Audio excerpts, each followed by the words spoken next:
Hello, I'm Brigantia Blackbird of the Blackbird Grimoire. Welcome to the daily forecast for Tuesday, December 10th, 2024. It is the 20th of Sagittarius. It is the day of L. So as you can see, are very busy making some cookies, and very cute they are too.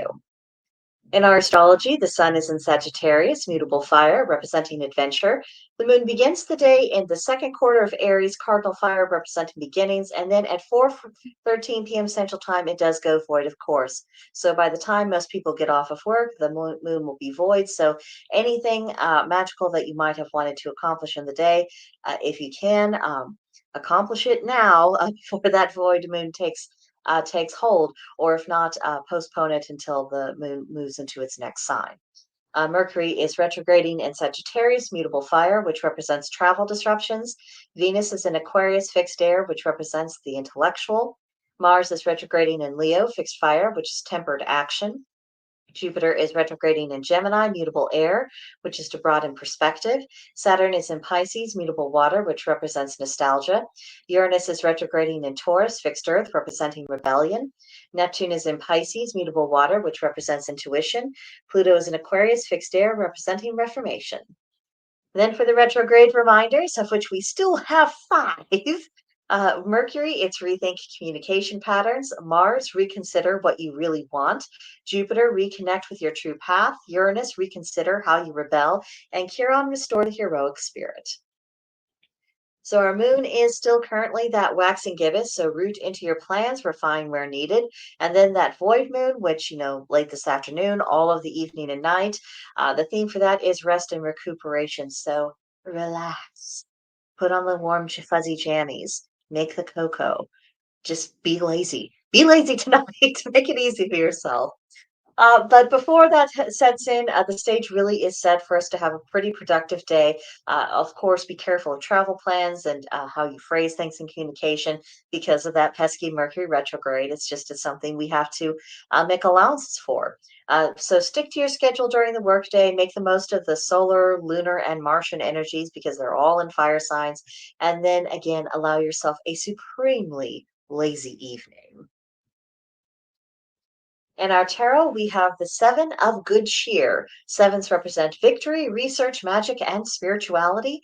And then Good Cheer represents the suit of cups and the element of water. Keywords for this card are options, choices, fantasy, and illusion. So this could either be an embarrassment of riches. I have so many options and choices. I can choose the one I like best, and isn't it great? Or it could be I am so overwhelmed and confused. I don't know which one to go. Which of these options will actually give me a good outcome, and which are just going to make things problematic for me down the line? Depending on how this card hits you, it could have either tenors. So go with your gut on how this particularly hits you. If you are perhaps inclined towards overthinking, uh, gosh, that is a very difficult thing to overcome. I've had to do a lot of work over the years trying to get that stuff down to a minimum. But when it comes to options, sometimes going with your gut, going with one that really stood out to you, usually that can be an indication of, okay, I really want to go that direction, or I want to have this thing, or I want to do this thing. And sometimes, just if you continuously question yourself and doubt, not only do you shake your confidence in your instinctual gut reaction, but also you find yourself start making a case for things that aren't really in alignment with your purpose, or even just what you think would be fun to do for an evening. So try to shut down any overthinking, and if you are enjoying your options and you're not feeling like you're overthinking, just again listen to your gut. It's trying to tell you something. Sometimes our intuition, it can break through any kind of stalemate when it comes to making decisions. Next up, today's Celtic Triad, three operations of wisdom: taming savagery, spreading peace, and improving laws.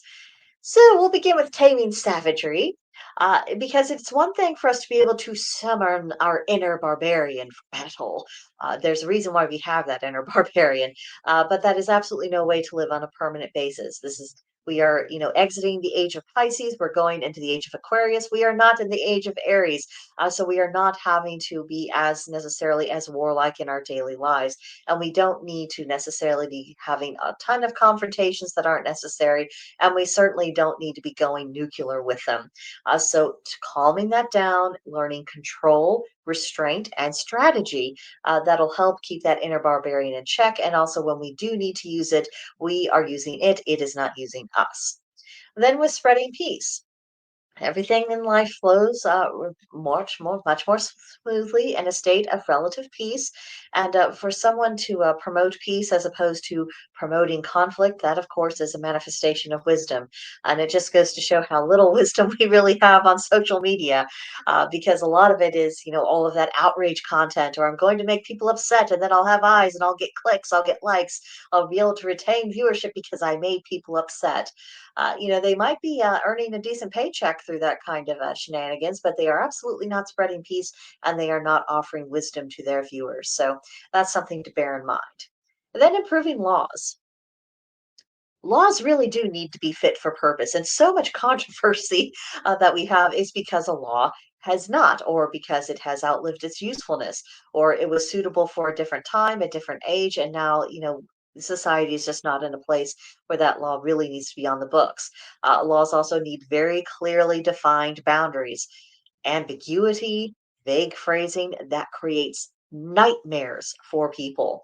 And then another test for the law is that it needs to be applied with justice. It needs to be applied even handedly in order to be a proper law. Otherwise, these things are just tyranny. And I refuse to dress them up as anything else. Laws should serve the people. It shouldn't be all of us serving the law. Then for today's correspondences, they're on the theme of fertility. For this, the color is red. The plant is the pomegranate. The animal is the snake, and the crystal is garnet. Fertility refers to the capacity for creation, and the concept does extend far beyond the reproductive process. So, if you are wanting to start a family, you can make use of these correspondences to aid those efforts. But if you're just wanting to stimulate your creativity, or you have a great big project, you are needing to create with it, you can also make use of these correspondences for that purposes. So use your imagination. Don't It doesn't do to have too narrow an interpretation of these intentions. Um, think about how something and how an energy functions, how it functions, and what it's able to produce, and then you'll be able to make more nuanced decisions about how to use magical correspondences. And I hope you enjoy all the red. Red is my favorite color, so I was very excited to bring this collection of pictures to you. It's just pretty in and of itself. But moving on. Today's hearthkeeping hint is about garages. The garage is one of the front runners for, the title of most neglected space in your average household. And of course, this neglected space is usually disorganized. It's usually dirtier than what it really needs to be. And of course, that means stagnant energy. And that has a very detrimental impact of the energy flow on your entire property, even if the garage is detached from your house. And also, your ability to properly store and retrieve your belongings, that it compromises that if the garage is not in order. And of course, it is attracting further chaos, and not chaos as in the sense of, the enlivening element of energy, but rather chaos and fragmentation, making things confusing, making things fall apart. You don't need that. So if the garage needs a little bit of order, of course, it's not going to be held to the standard of, your kitchen or your bathroom, your living room, or anything else like that. But it can be functional. You can have an ability to be able to find things.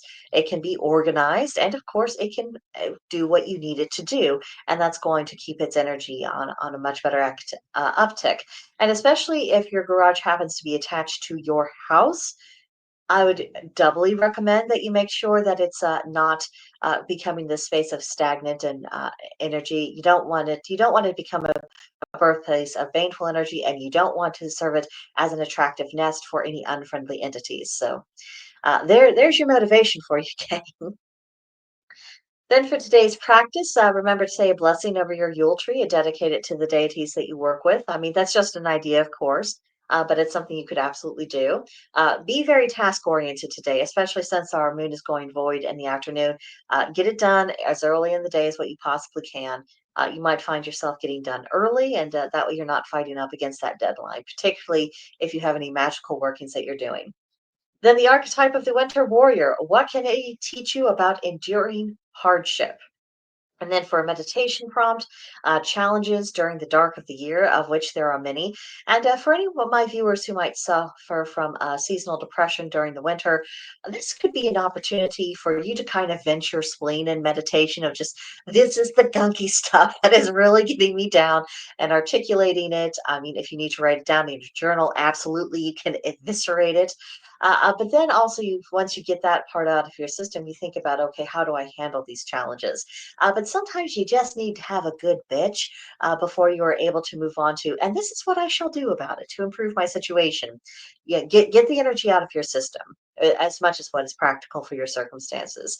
And another thing is that you could wear or carry a ruby. And no, I'm not talking about some beautifully cut jewel. I'm talking about tumbled ruby. Tumbled ruby is relatively inexpensive to acquire at your local metaphysical shop. And it's a nice crystal just to have around in general, but especially on a Tuesday when you're wanting to get the work done. Then for the creative corner, it is the season to put a bit of pizzazz into your living room. Whatever your color scheme, you can add a bit of Yuletide flair. You can cozy up with the blankets, and remember to burn a bit of Palo Santo to keep the energy fresh.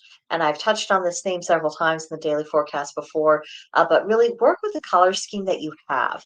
Tailor your Yuletide decorations to that color scheme that you have in your living room, and you'll get a much better result. It's much more pleasing, and you're not having things fight against each other. Your Yuletide and really any excuse me, any kind of decorations for that are seasonal, it should enhance what you have. It should be in harmony with what you have. It shouldn't be, and now you have to completely overhaul things all the time. I know some influencers do it, but honestly, do any of us really want to live like that? Anyway, food for thought, food for thought. And then for our journal prompt today, is there a goal you are able to complete before the calendar new year? And will you challenge yourself to actually meet that goal? And I have a pretty Christmas bucket list. I will try to remember to post that under the community tab. On my YouTube channel, so that if you want to take a closer look at it, that you can. But another thing you might do is make your own bucket list, because until December 20th, we're just kind of in the build up towards Yule. So you might take the time, are there 12 things you want to do over the Yuletide period? What are those things? Do you have the capability to do those things? Make a practical bucket list. If you make something that's full of unattainable goals, you'll only depress yourself. So make sure these are things you can actually do, because there's nothing quite like, being able to scratch something off a list. So think about it. That might be something of interest to you. So, on that note, have a magical day, everyone. I wish you bright blessings and all the joys possible into the season. Let me know what you thought about all of this in the comments section below. And of course, come back tomorrow for the next edition. I will see you then. Bye.